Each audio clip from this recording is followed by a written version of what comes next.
Good evening, folks, and welcome to another edition of Mansfield Town News and Views. Today's podcast, we're going to be talking about the Scunthorpe game and all the goings on at that match. Where to even start, to be fair. But we'll discuss that later on. And also, we're going to be looking ahead at Sutton and Carlisle. And also, I'm going to be talking a bit about the player interviews I've got lined up as well. So, as always, guys, let us know your thoughts in the comments section below. As you can see, I'm joined with fellow Mansfield Town fan John Fox. Great to have you back, John. How you doing, mate? I'm doing well, mate. I'm enjoying a break with my mum's, but I'm taking time out to do this podcast. So how are you?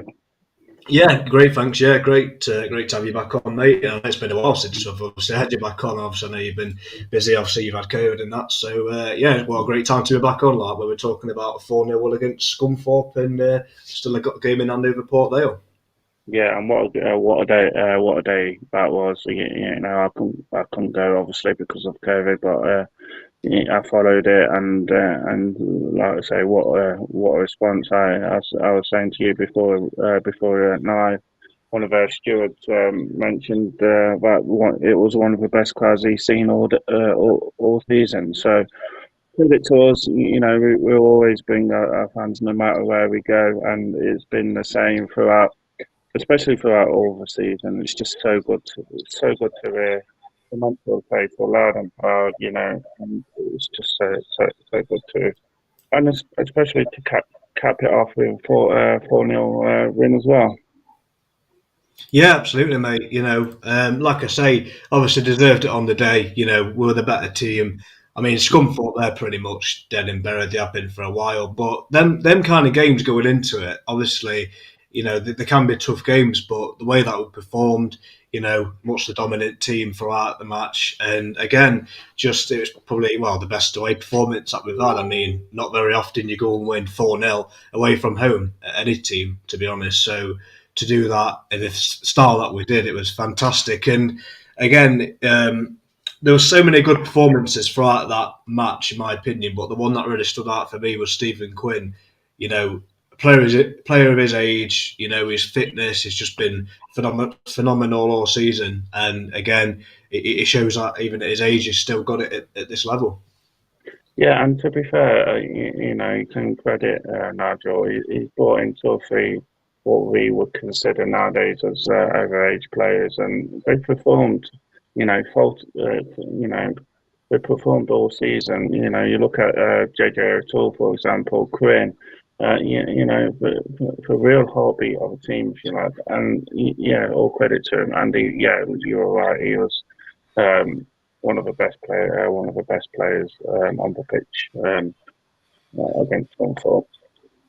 Yeah, absolutely, mate. Absolutely. And like I say, guys, let us know your thoughts in the comments below about the Scunthorpe game and what you made of it. And again, it's one of them, you're never going to forget it because not only because of the result, but obviously the things that happened off the pitch as well with the tennis balls. Seeing some section of Mansfield fans dressed up as nuns for the fancy dress, which was an absolute laugh. I mean, I went down with Westfields and there's just so many nuns. It was such a laugh. It was just an amazing day all around. Everybody was enjoying themselves. The sun was out. It was just all around. It was a fantastic day. And obviously, we had the incident with the groundsman, and I want to mention the Scunthorpe groundsman just on a separate note because it was it was one of them where obviously not a great moment for him with the net coming down, but to take it in his stride like he did, it was just top sportsmanship really, and it really was a great laugh that was. Yeah, like I say, that's all you need. You don't need all seriousness. It's just a bit of fun. Scunthorpe, like you said, have got pretty much nothing to play for. They are dead and buried. Just let us. Mansfield have got it all to play for. So just let us have a bit of fun. And I know we can't always take it too far, but at the end of the day, that's what we need more of them type of characters in football because it just adds to the game and it just adds to the atmosphere. Yeah, it does, and like I say, obviously Scunthorpe, obviously they've got off the field pitch issue, sorry, and hence why they throw the tennis balls on the pitch like they have done for quite a few months now, and hopefully things pick up for them in terms of ownership because we know what it's like having bad ownership. Obviously, we had it, years ago, so I wish any club the best of luck having to deal with that kind of thing because end of the day, nobody wants to see any club, go potentially our business, and hopefully for them they can come back from that really because again it's people's jobs there, players' contracts, and it's people's livelihood at the end of the day. So hopefully from their point of view they can come back stronger. Yeah, it's like the boy situation. Or I don't know. I don't know too much of the happenings that are going on in Scunthorpe. But like I say, we need every community has its template base. We wouldn't know what we would do without our club. Mansfield Town. If Mm-hmm. God forbid if we ever went robust, because the nearest football club is an age away. So you're looking at Derby Forest, but at the same time, it's not the same. We are Mansfield, and Well, yeah, you look at Bury fans, what it did to them, and the history behind it. You look at Wimbledon, you look at look at teams like that, with the history they've got, and it shatters the community. And I hope some folks, get themselves sorted. yeah, absolutely, and it's one of them. It's just I wish every club that's going through anything like that the best of luck because no one deserves to be without a football club. Because end of the day, you support the team where you're from. I couldn't support any other team other than Mansfield. Like I say, I'm a Stag. Always have been, always will be. So the thought of supporting anybody else was just I couldn't do it. I just could not do it. To read out some comments we've got here. Evening, Chris. Hope you're well. Yeah, great. Thanks, Chris. Like I say, we're back on the winning run now. 4-0 win against Scunthorpe. Like we were just saying, fantastic win. And again, it had everything. It was a great day out for everybody. And, most importantly, we got the 3 points. So, we did what we needed to do and also got a clean sheet. So, even better that. Chris again, yes, Scunthorpe are already down, but there was that danger. Scunthorpe can still play with freedom and pull opposition shorts down. And like I said earlier, that's another reason why it made it such a big win, in my opinion, because, like I say, they know they're down and they can sometimes cause an upset. But luckily for us, we went there and did the job. Yeah, it was a fully professional job by us. We were a far better team than distracted at Scunthorpe, and we do have something to play for, and yes, we've dropped a couple of points. In recent times, and we can't afford to do them because the league table is so tight, and it's probably the tightest it's been in such a long time in recent memory, anyway. And we not give the players, like Quinn, for his experience and his, at his age and at his level, he's been a constant throughout the season. You look at JJ as well. All these players coming in, mixing well with the youngsters we've got. It's a nice balance. Reece Oates has had one of the fantastic season. He started off slowly, yeah, but he's grown into them, and you've got Jordan Bowery who's just picking up form. Yeah.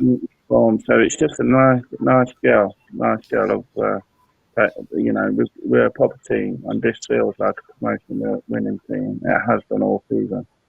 Yeah. I mean, obviously we had that poor start of the season, 14 without a win, and obviously there was questions asked at the time, and I think they should have been anyway, because obviously you go 14 games without a win, and you do start to question things a bit. But obviously the turnaround we've spoken about before, and obviously look where we are now. Fast forward this year. But before we came on air, you mentioned about the player of the season and obviously who could that be? And I want to ask everyone this on the podcast as well. Let us know your thoughts on who your player of the season is going to be. To be there, mate, I'm struggling because there's that many players that's done well this season. Obviously, Nathan Bishop we talked about, Reece Oates, Bowery, Elliot Hewitt's improved. It's a tough one, to be honest with you. But I think, to me, I think it'll be a toss-up between Reece Oates and Nathan Bishop for me. Yeah, we've got to think, all the performances throughout the season, not just either at the start of the season or at the end of the season. And for me, that one Whole, man, yeah, but we've got to consider the whole season. And that Buffalo. man, and he has not missed one single game this season. As far as I know, it's Nathan Bishop. He's kept us in games when we've had no right to be kept in games, and he's just been immense this season. So my vote goes to Nathan Bishop. Yeah, like I say, there's so many players to pick from there, and it's a good headache to have that because sometimes there can be some seasons where obviously you're not doing anything and it's an easy choice, or sometimes there can be no one dependent. But yeah, Nathan Bishop's got to be mentioned surely in it. But obviously we'll just focus on each game as it comes before then, and hopefully we'll have a bigger celebration and promotion come end of the season. That's the most important award I think we all want. Yeah. Yeah, and we need to start. We need to start. Winning it. Consistently winning. We can't afford to drop points because, like I say, any more points I think drop, and it's going to be, Yeah. but it's basically no room to manoeuvre. No. Well, no, there isn't, mate. And this is the business end to the season now, so you can't afford to make any mistakes. I mean, I'm just looking at the league table, and I know you had a look before we came on air. So obviously, we've still got that game in hand over Port Vale. We're on 69 points, and they've got 72. So, end of the day, there's no questions asked, mate. We've just got to try our utmost to try and win every game, or if not win it, at least get a draw out of it if we can, because you can't afford to slip up because there's teams right on our tails, and it's one of them we've just got to try and get another winning run going now, because obviously this is where you've got to pick up the points essentially. Yeah, it is, and like I say, I know we've got some tough games coming up. We've got to play Forest Green again. We've got to play, Self is always a mystery team for me. We've got Kyle, a long trip up to Kyle on Monday. We've got this Friday Sutton. We've got to be consistent, and my worry is at times this season we have dropped off, but we can't afford to do that. We just can't. I don't want to go through another playoffs. I don't think anybody wants to go through, especially after last time. But I think it's heading towards that way. Form is so important in a playoff anyway. But we'll just have to wait and see and hope for the best and support the lads. Well, yeah, that's it. That's all we can do as fans, and obviously the players have just got to do their utmost on the pitch, and that's all you can ask for. And I'm looking at the fixtures as well, like for Port Vale on their remaining games, and they've got some tough games. I'm not saying we haven't, but they've got Hartlepool this Saturday away, and then the following week they've got Bristol Rovers still. They've got Walsall away, then they've got Newport and Exeter. So to be honest with you, I think they've got massive games there, like tough games against teams that are in and around them as well. So again, looking at the fixtures, I'd say, I think, to be honest with you, when I look at their fixtures compared to ours, I think ours look more on paper like easier, if you like. Yeah. I mean, that's no disrespect to the teams. They just look teams that's not really doing much, bar Forest Green. Yeah, I agree. I think we've got a lot more travelling in terms of, like I say, we've got a 3.5 hour, 6 hour round trip to Kyle and back on Easter Monday. So, it's going to be a long day that Monday. But I've got my tickets. I'm going to go to it. So I'm looking forward to that. I'm also trying to get tickets to Salford, but I'm feeling less optimistic on that. Because of the allocations, I think it was roughly about 1,200, and I think these allocations need to be not fairly fairly distributed in terms of what is the actual fan base. We can guarantee to take 1,500 to pretty much every away game, going, and they need to cater for that somehow. And these stadiums, some of them do have capacity to do that. You know, maybe take an extra section away from the home support. You know, I don't know how you would work it, but we've got this support going in, and they've got to make accommodation for that, and I don't think teams will. But there's I've debated it. Like sometimes going to like Bradford, for example. If I couldn't get tickets to Bradford, I would have gone sat in the Anfield, which is wrong. I didn't want to do that, but it was the only way I could see the game. Luckily, I got a ticket, but the allocations need to be done fairly on a game.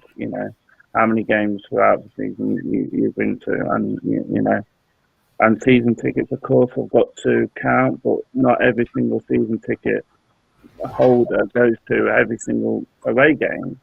No. And I've been to a fair number of away games this season and a home game, and I'm not a season ticket holder for one reason or another this year, but I'm still being penalised, and I've probably been to more games than a lot of them who are going on or going to like Salford. So, but it's just got to be sorted. I think it's just got to be sorted fairly. I think.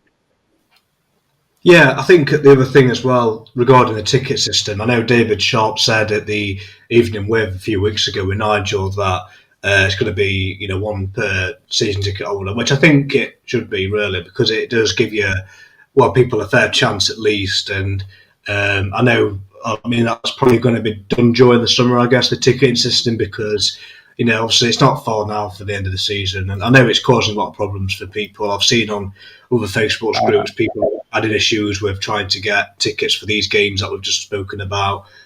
So hopefully people are being able to get the tickets, because like I say, like you say, even there are stadiums like Carlisle, for example, and Salfords. They're big enough stadiums to accommodate the fans, but I think it all just depends on the home clubs as well. So if they'll allocate us that. I mean, Scunthorpe did. Credit to them, they did. They offered us a second batch of tickets, which luckily enough I managed to get myself one, because the first time around it just went, and I'm a season ticket holder, and it just went. So even season ticket holders are suffering. I mean, I get it. It's first come, first serve. I get that, and if you leave it late, it's just the way it is. But hopefully next season that will have been something sorted for people, so it just makes it easier, because a lot of clubs can do it online. So hopefully we can have a system like that. Come next season, because it will just stop all this confusion and frustration for fans. I think David said it in that meet and greet thing he had earlier on. I think the ticketing website has been really poor, and it has been for a while, and it needs updating. People struggle to buy tickets on their stats, and there seems to be issues with the coding. Sometimes the website times out, and I don't really understand it, but it's definitely been poor this season, and hopefully it's going to be improved next season.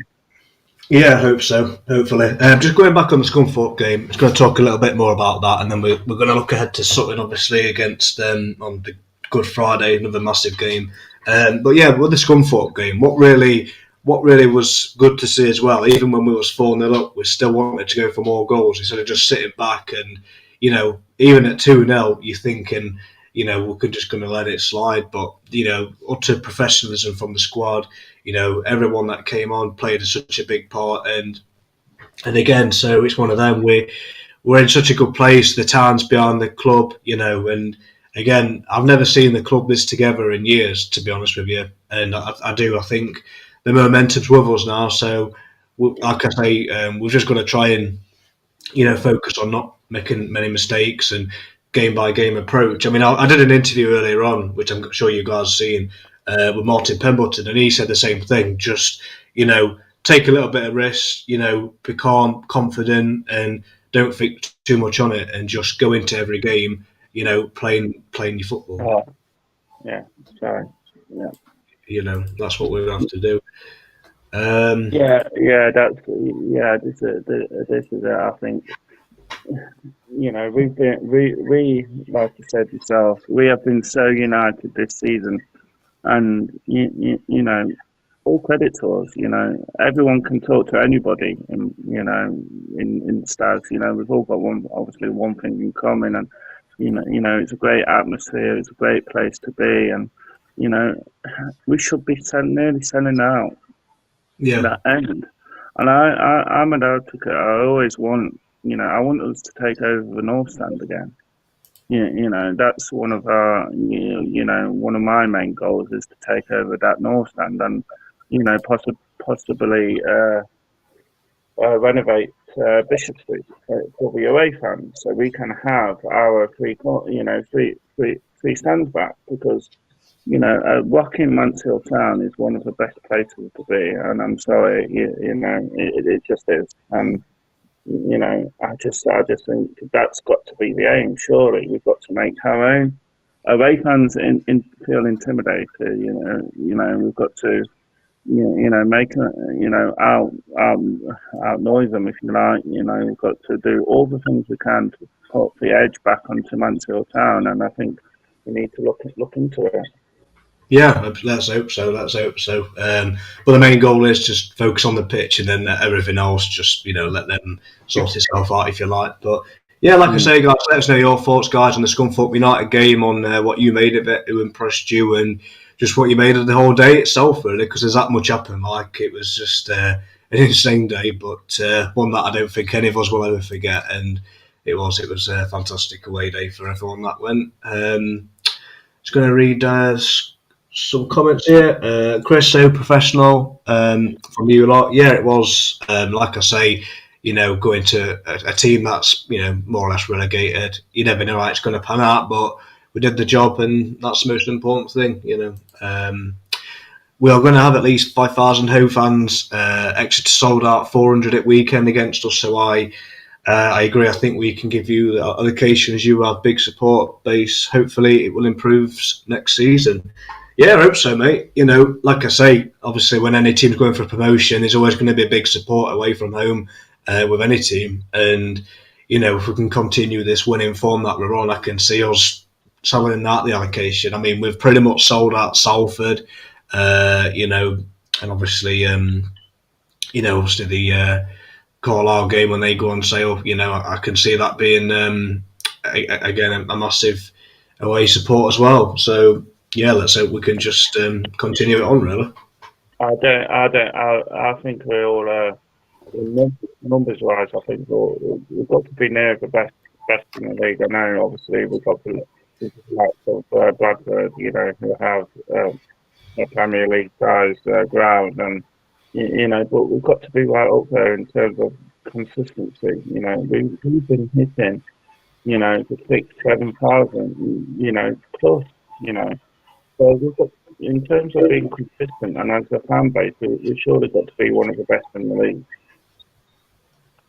Oh yeah, I mean, definitely. I mean, obviously, I know we're partly biased in that respect, but to be honest with you, it has been great all season. I know the results haven't been great at the start of it, but the support's always been there. I mean, I'd argue and say we're one of the best away supported clubs in this league, to be honest. I know there are others as well as good as us, but we are definitely up there, and without a doubt. Chris, of course, travel plays a part as well. Well, yeah, I mean, there are some people that won't be able to make the journey because of the time, due to work or what have you. But, it's one of them, this stage of the season, as a fan, you just want to try and make every game if you can, especially when you're close as what we are. And, I won't care if it was Exeter, Plymouth, Portsmouth, I'd be there. It wouldn't bother me. Like I say, even when we wasn't in this promotion run that we're in now, like I say, I've travelled far with Stags in the past, and when we haven't done anything other than being mid-table, but I'm there, regardless. I'm always going to meet. I mean, I'm just looking forward to the games we can potentially have next season.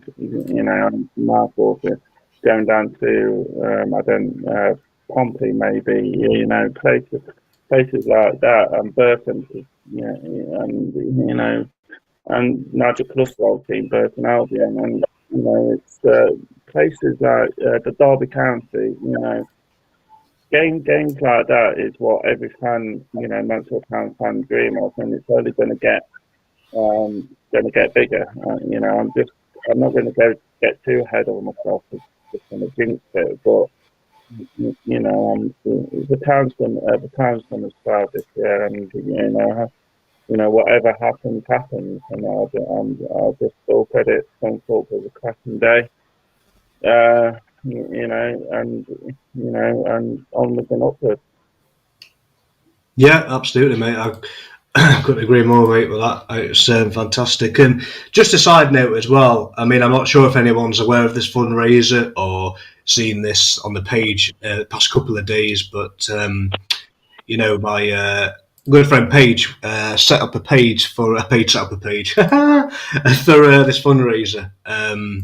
Basically, this fundraiser is for the guy that you see at the away games, Nathan Barnes. So basically, he's the guy that you hear with the drum. So there's a big fundraising going for him as well. And if you want to donate to that, you're more than welcome. It's on the page as well. Obviously, I'm sure you've heard him at games, home and away.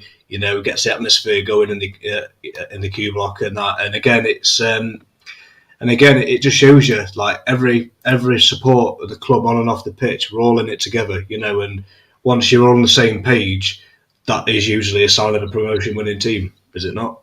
Yeah, it's Nigel Clough and Sharp. To be fair, we both worked together, and they gave us a team we can be proud of and we can really fight behind. And yes, the start of the season was a struggle. I probably wasn't. I was leaning towards possibly replacing Nigel. I was one of them people, but. He's brought my confidence. He's brought, his passion when he's with fans, for example. Doing signings, and his knowledge is just and experience is just second to none. And we do have one of the best managers in the league. Oh yeah, don't get me wrong. I mean, to be honest with you, I don't think any Stags fans, or you might have got a few that wouldn't have, thought about getting the replacement in that 14 game. 14 games without a win, because any team would be, But like I say, this is what I mean. When you give a manager time, especially when you've got to think, we had a lot of players injured, suspended, and when your best players are out, you're always going to struggle, And I know people can say, well, it's an excuse, which partly it can be, but it helps when you've got them big players around. I mean, look at Stephen Quinn. I think we've only won, one game without him playing.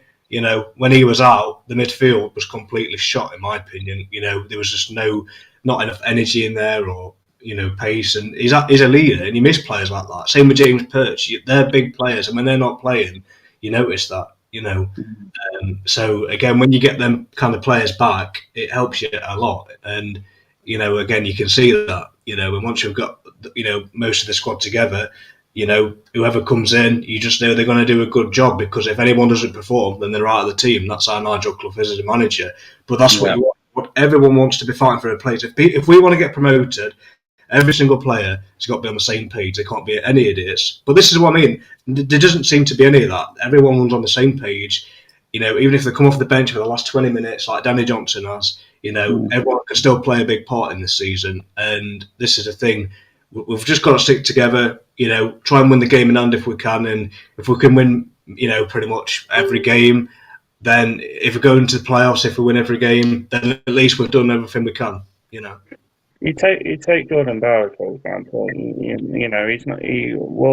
He's had in terms of starts and, sub appearances, he's had a mixed season. But every time he's ever come on, he's performed. He's done wonders. James Perch has recently come back from injury. He's flat fit into that team like a glove. And you got Hewitt, like you said earlier, improved massively. Yeah. You've got Matty Longstaff. Who is he shouldn't be playing at this level. He should be playing at a much higher level. And he's at League Two, yeah, and Nathan Bishop, who's been so consistent this season. There isn't really any weak weak weak areas in our squad. McLaughlin, um, it's just endless. You can list off names who's performed for us. The one person, well, there's two people really, but the one person who hasn't had a spectacular start to his career for me is Murphy.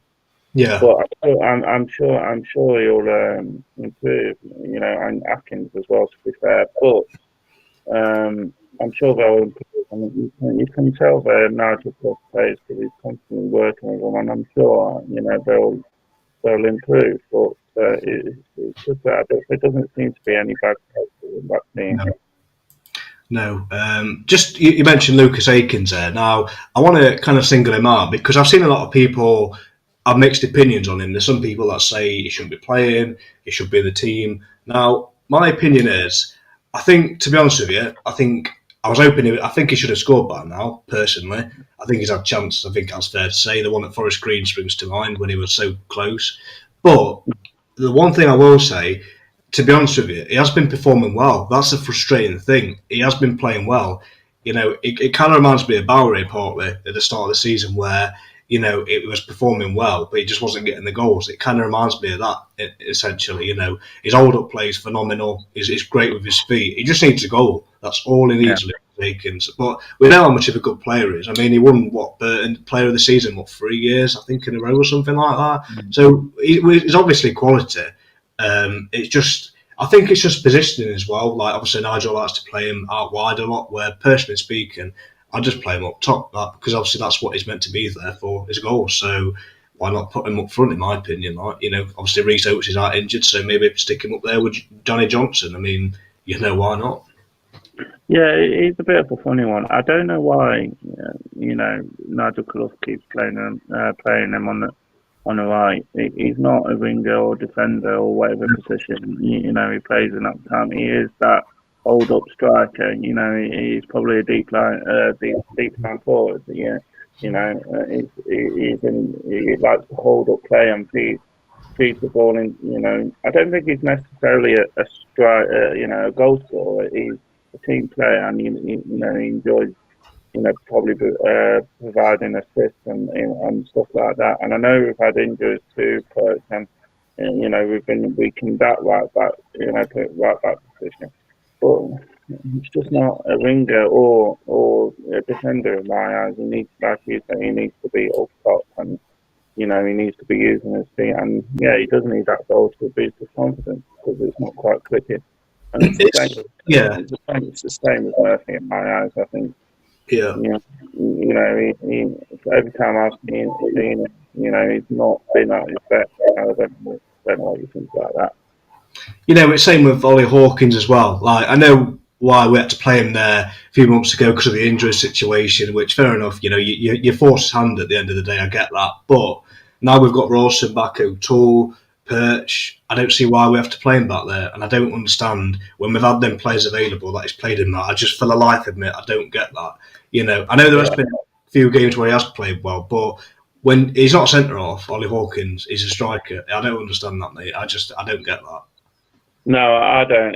I call it for Nigel Clough's speciality because I'm sure he knows what he's doing, and we're not managers, but it's just odd. He keeps putting players where they don't seem to be like Europe, for example.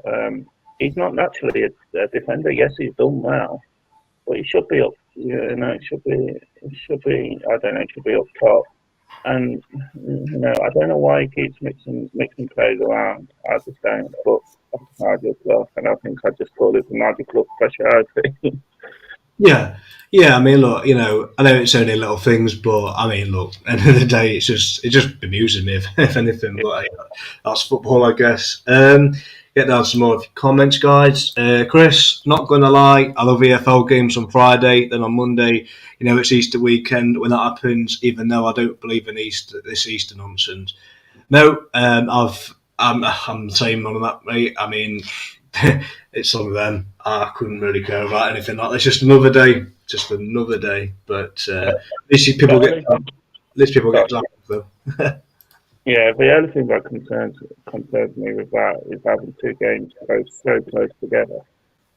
That's the only thing that concerns me with having the Easter Friday and Easter Monday games is that there's 2 days off in between. I'm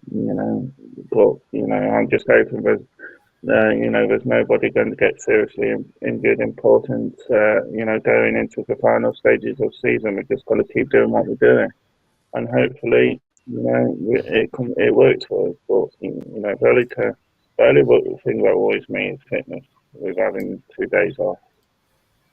Yeah, I see what you're saying, but I think this is where squad rotation comes into it. I mean, Nigel spoke about that before.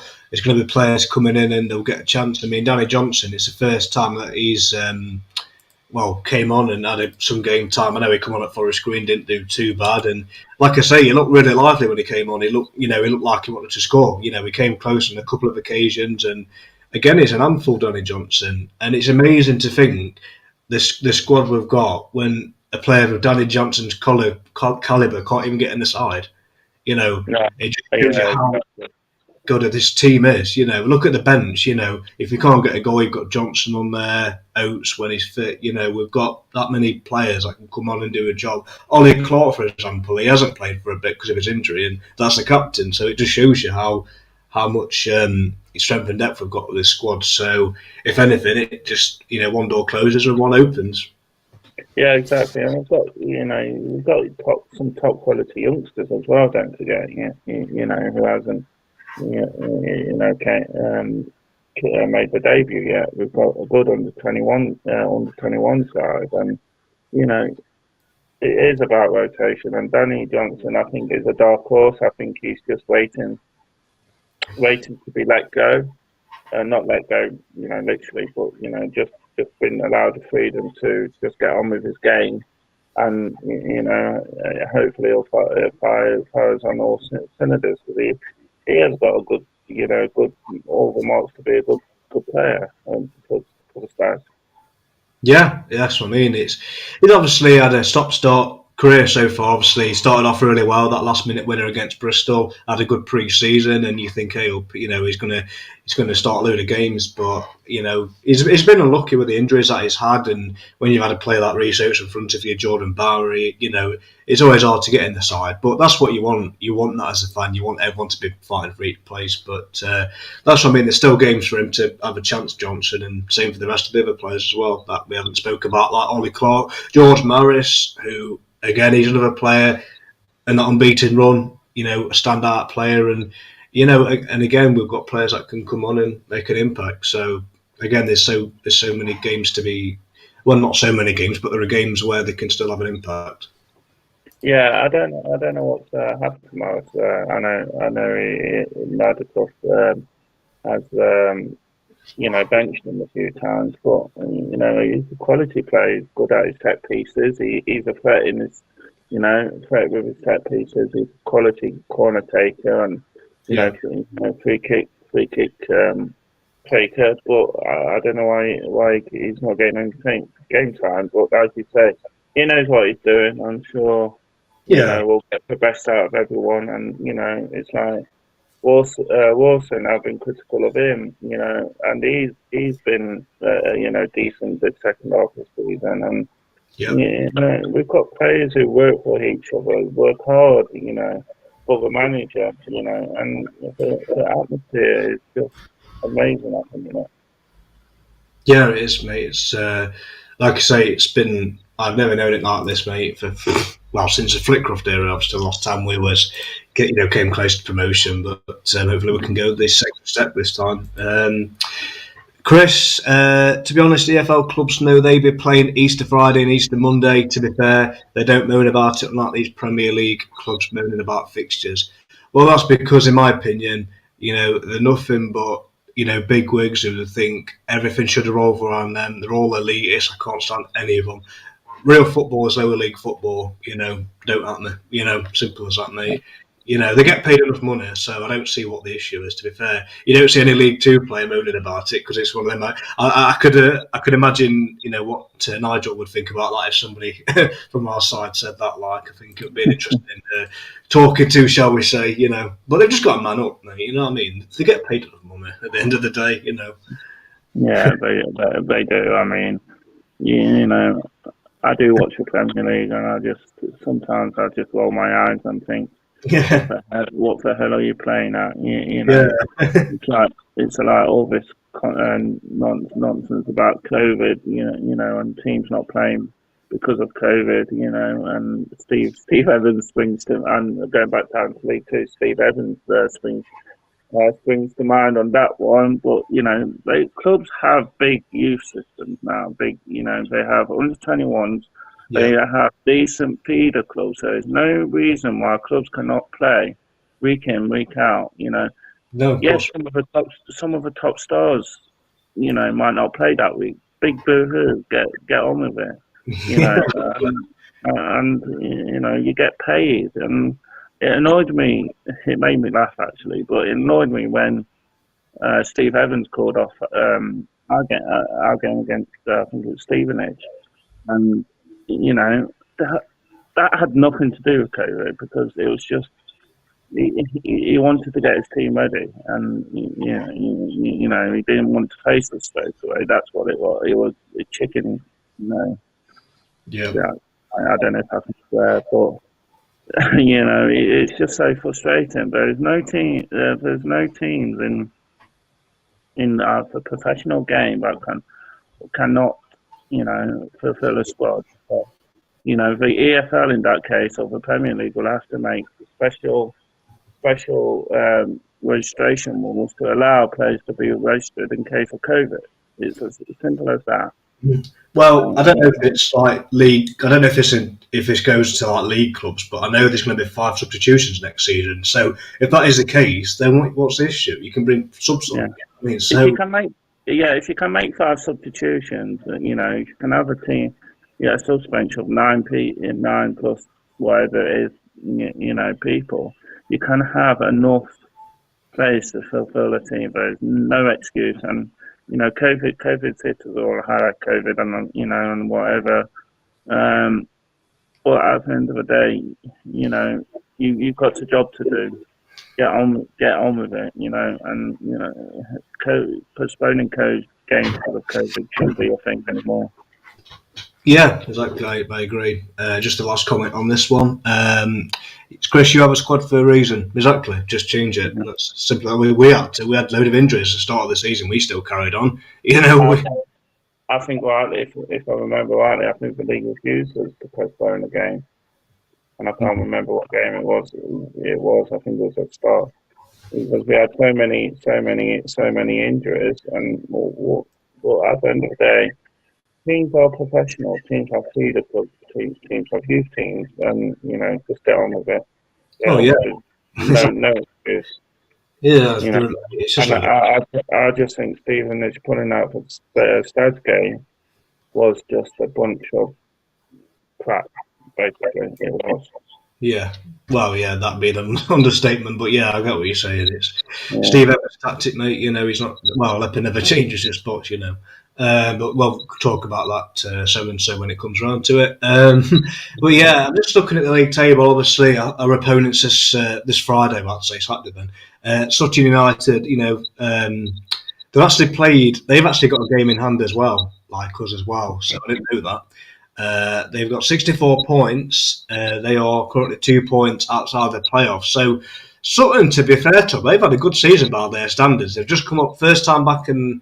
I think it's the first time ever back in the Football League, if I'm not mistaken, and yet the 10th. I mean, they've had a fantastic season. I don't think even they would imagine getting where they are, to be fair. So fair play to them, really. You look at, obviously they wouldn't have a big budget, and they've got where they have. So, that's going to be another tough game. I mean, they're not long come out of a EFL trophy final with Rotherham. They took it to extra time. So, again, that's another tough game. I don't think that's going to be an easy game at all, mate. I think that's going to be another big test for us. Yeah, it's going to be a massive test. I mean, like you say, all credit to Sutton.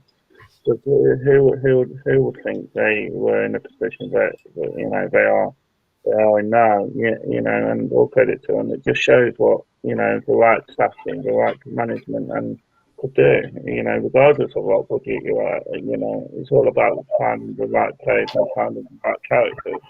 Yeah. But I just hope anything for Friday will beat them. Yeah, well, that's all we can do, mate. Just as long as we can do the job and just let everyone else take care of themselves. So the fixtures for this weekend. It's weird playing on a Friday, isn't it? It's messing up this. We've got two games Friday and Friday. See, I said, didn't I? No, that's what I mean. It's weird, but we'll get there. It's Friday, guys. Don't go Saturday. It's Friday, so it's Friday the 15th, 3:00 kickoff. Just to be aware.